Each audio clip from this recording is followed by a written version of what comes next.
The St. John constituency branch of the DLP to meet in emergency session tonight following the controversial nomination of a replacement to MP Mara Thompson.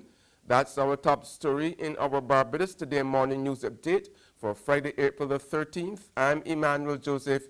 Thanks for joining us. The St. John constituency branch of the incumbent Democratic Labour Party is expected to meet in emergency session tonight on the heels of Wednesday night's confirmation by the party council of General Secretary George Pilgrim as the successor to Parliamentary Representative Mara Thompson, who formally announced her retirement from elective politics at the same meeting. However, when contacted last night, Chairman of the branch, Clayton Coppin, was reluctant to discuss the planned meeting or its purpose, telling Barbados Today he did not want to talk about the party's business with the press. Andre Worrell, who had also put forward himself for a nomination, seemed contented to accept the council's decision when contacted last night. But Leroy McLean, another prospective candidate, declined comment. He had earlier expressed concern he might lose if the branch were left out of the nomination process. Mara Thompson said she is backing Pilgrim. Meanwhile, a leading University of the West Indies social scientist is backing former prostitute Natalie Harewood to win the city seat at the forthcoming general election. Director of the Sir Arthur Lewis Institute for Social and Economic Studies, Dr. Don Marshall, is also urging Barbadians not to view Natalie's entry in the race for Parliament as mock sport. I applaud her for changing the conversation about the city and getting us back to thinking about ways in which we could re-urbanize Bridgetown, Greater Bridgetown, to reflect a new way forward, a new vision.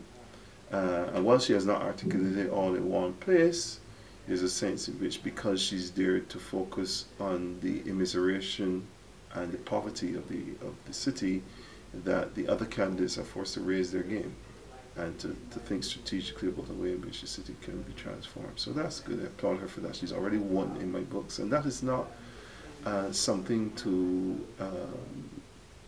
make mock sportable. Dr. Marshall also supported Prime Minister Francis Stewart's decision to delay calling the general election during the 90-day period following the automatic dissolution of Parliament. I think it gives the candidates more time to rub shoulders, to engage citizens more, build up their data bank of the information. I see nothing wrong if you're seeking to genuinely represent people,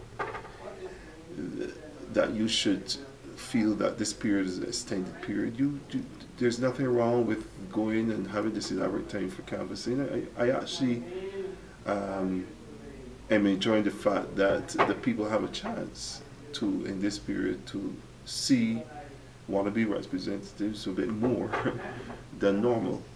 In related news, some attorneys at law involved in a landmark case surrounding the rights of Commonwealth citizens to vote here are expressing concern over delays due to environmental conditions at the Supreme Court. With the date for the general election drawing closer, the poll is constitutionally due by early June, lawyers for the respondent are worried the matter may not be settled before Barbadians cast their votes. The Electoral and Boundaries Commission and the Chief Electoral Officer, Angela Taylor, are appealing a ruling by the Chief Justice, Sir Marston Gibson, back on February 26 that Commonwealth citizens who meet the legal requirements under the Representation of the People's Act are entitled to vote here. An appeal hearing against that ruling was set to be heard yesterday. However, a two-day shutdown of the court following protests by workers over environmental conditions has left the case in limbo. There's regional and international news after this short break.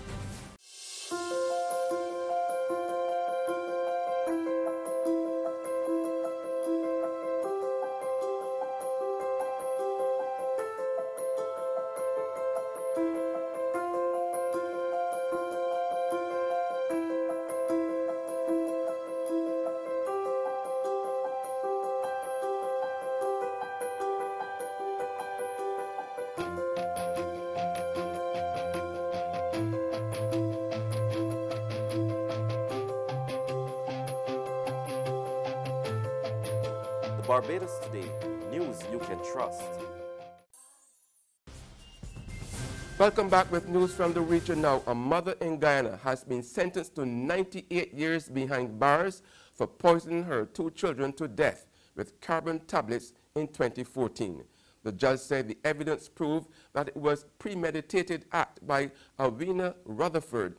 HBTV's Javon Vickery picks up the story.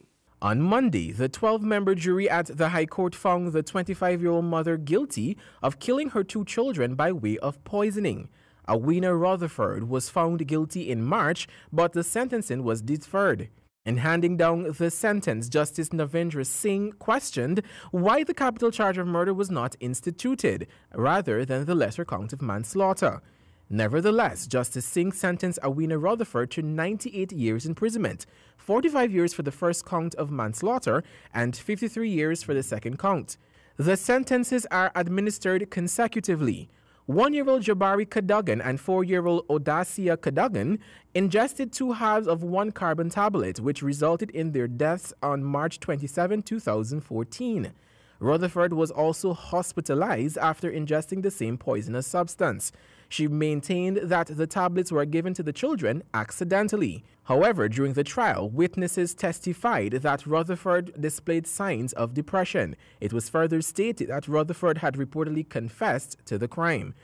And on the international scene, the British government has signaled it is ready to back U.S. military action against Syria, saying it is highly likely the Assad regime used chemical weapons on its own people and that such action could not go unchallenged.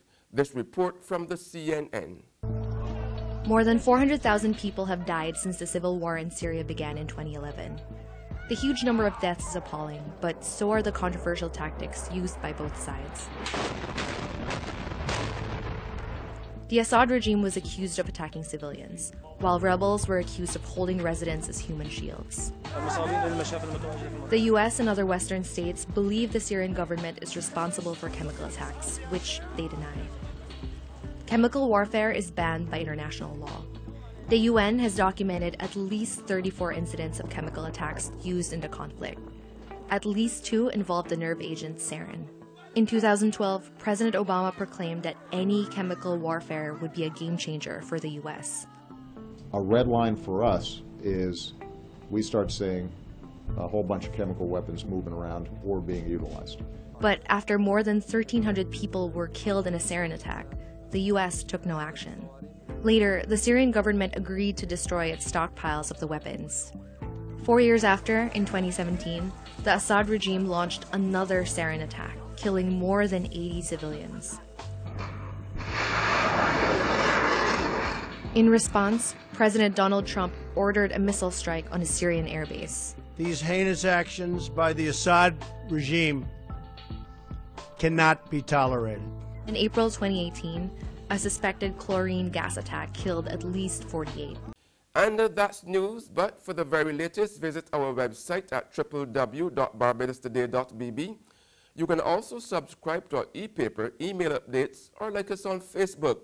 We are also on Izumi Media in bus terminals, as well as screenplay at supermarkets and gas stations near you. You can also hear us on Mix 96.9 FM. I'm Emmanuel Joseph. Have a fantastic day.